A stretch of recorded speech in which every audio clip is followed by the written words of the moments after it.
Last time on Relentlessly Bullied Hero, Zeal and his devil bitch go to a party for heroes put together by the PYH, a suspicious organization, according to him. He encounters terrorists with some captives and learns to work together with Vecnoshock. Where do their adventures lie in issue 3? Nowhere, actually.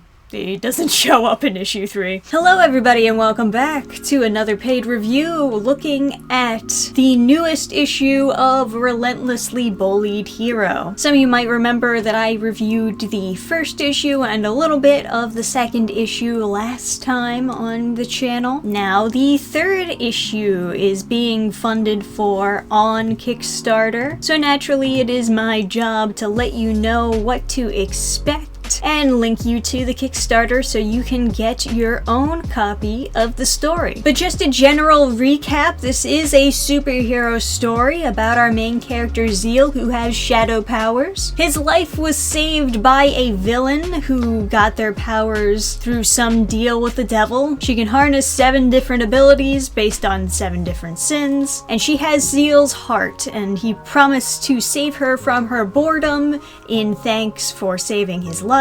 Meanwhile, there's kind of this vague, corrupt organization that buys out heroes, uses them for marketing, etc., etc. We kind of get introduced to this in the second issue, where our main character Zeal doesn't really trust this organization, but we're not really given much of a reason why immediately as to like what evidence he has for not really trusting this organization or thinking that they're bad. So when I'm first introduced to this concept, my first thought is, oh, he's just being over dramatic, since this is kind of part of his character, is that he's supposed to be a kind of an over dramatic guy. But the organization PYH is actually supposed to be corrupt. Throughout issue 2, he learns to open up and actually trust working with other people. In issue 2, he works together with Vecnoshock, and then in issue 3, he's working with this superhero instead, who is better because she is blonde and drunk. Therefore, clearly an upgrade. Some of you may remember Taramis from the second issue.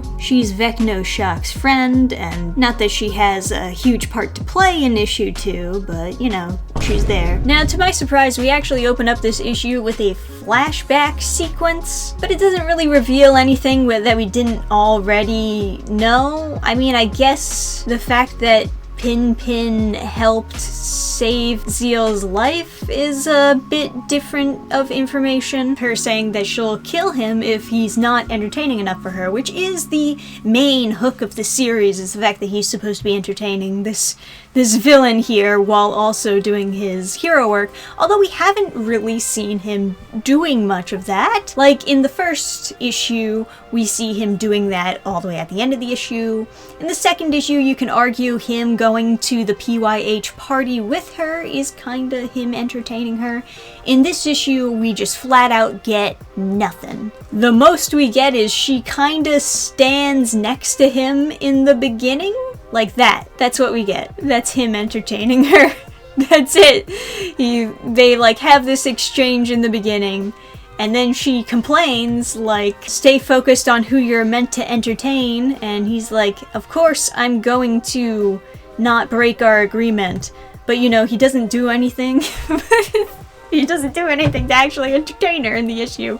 So instead of hanging out with Grimora, he hangs out with this other superhero lady and goes out to have like lunch with her, and then she gets super drunk.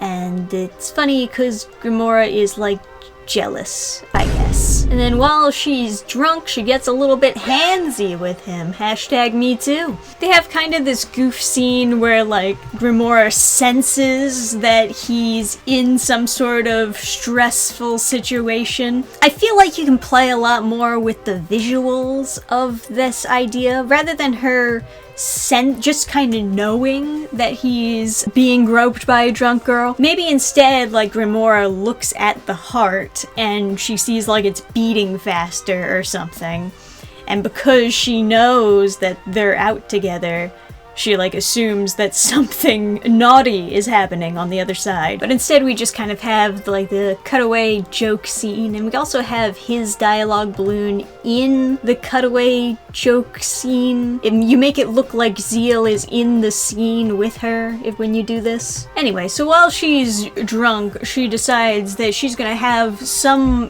quote-unquote some fun with him, whatever that means, and so she flies both him and her up in the air at super speed.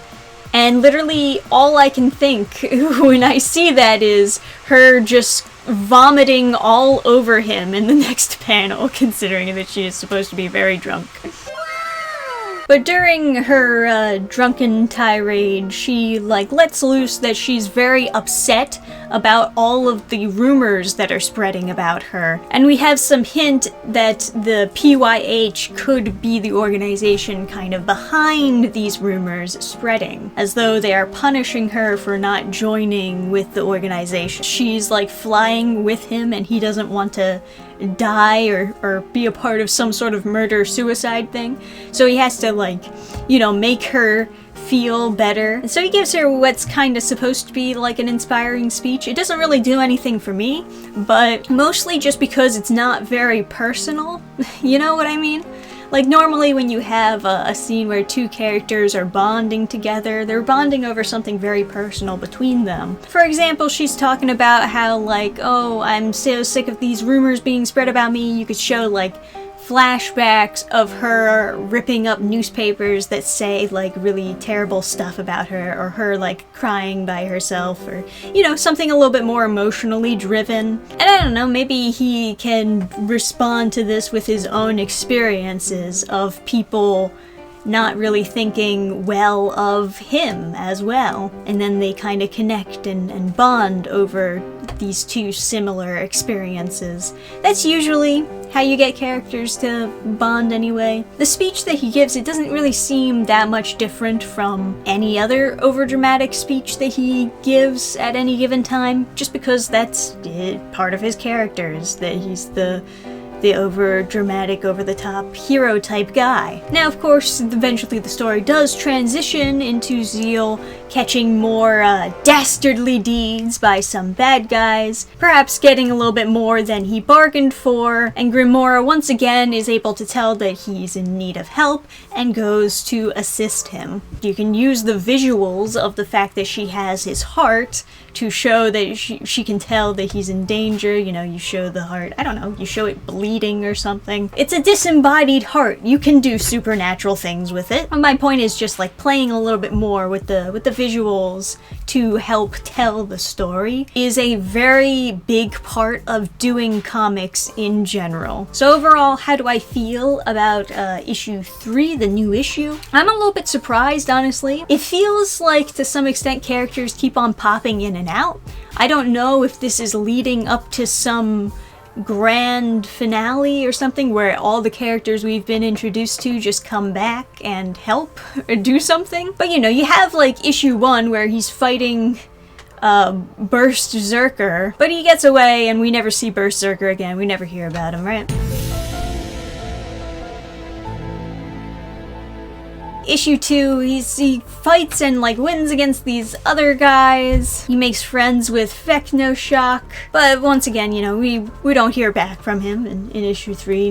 That doesn't really go anywhere. And then here we are at issue 3, and we're introduced to this new lady, Haramis, and we get to hear a little bit about her problem. And this is still a very wordy comic. It's probably less wordy than the first 2 were, but it's still very wordy. The best analogy I can think is this analogy of Scooby-Doo running, where you're doing a lot of work, but you're not getting anywhere with it. The same can be said with a lot of writing. It has a lot of words in there. There's a lot of descriptions going on, but I don't really understand what you're trying to say. It's this idea that you can actually be so wordy that you don't get your point across at all. Obviously, I already mentioned this in my previous review, but yes, I do think that these issues would benefit from having an editor on board just to help cut some of the fat out of there, as well as like checking the grammar and certain typos and stuff like that. I don't know why, but recently I just keep on seeing all of these like new writers coming onto the scene,